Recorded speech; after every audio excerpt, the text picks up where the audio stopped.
Azorius is going to be your artifact matters archetype for Aetherdrift, meaning you're going to be caring about the number of artifacts you have, and those artifacts are going to make your artifacts even cheaper or do extra stuff for you. The cheat sheet that you saw behind me are available for everybody, so head over to my Discord, Drafting Unlimited Materials. You can download them and save them to your phones when you're drafting or doing pre-release this weekend. You have them ready to go.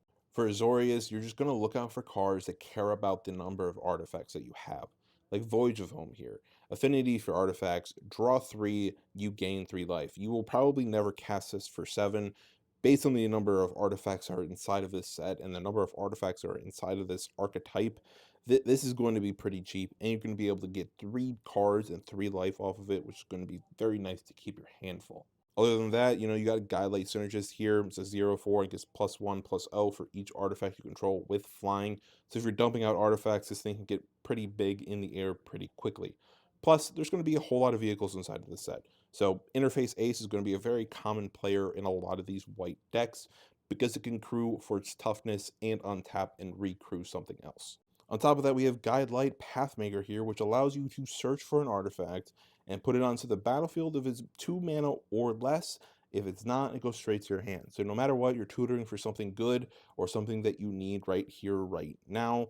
Plus, it's only crew 2, vigilance 6/5. Solid. Then you have Mario Party Fun Guy over here, which allows you to send something back to your opponent's hand and lower their speed, meaning you're staving off those super aggro decks. Then you also have Transient Mage, which allows you to search for those bigger artifacts that you need and put it straight to your hand. That way you're prepared. A lot of tutoring going on, which is very nice. We have access to a decent number of big creatures. Is going to be Broadcast Rambler here, which creates another artifact, which really gets that affinity going. Guidelight Pathmaker, definitely going inside of that list. Detention Chariot is going to be a nice control feature that you have. Gear Seeker Serpent cares about the number of artifacts you have. You could probably cheat this out pretty quickly. Instead of turn 7, hit that turn 4 or 5, which would be very, very nice for a 5/6. Then the Procession Engine, little less likely that you're going to hit it, but it's a nice control piece. And then this Valor Flagship over here, I just hope that somebody pulls it so you can have a lot of fun with it. It's a 7/7, making pilots so you can crew your vehicles and stuff like that.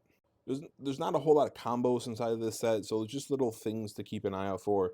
You can do the tune-up detention chariot cheat out mechanic that I presented earlier for this one, and then just keeping an eye out for like interface ace and being able to crew up big swingy vehicles like this and having an extra blocker, or just swinging 2 giant vehicles at your opponent.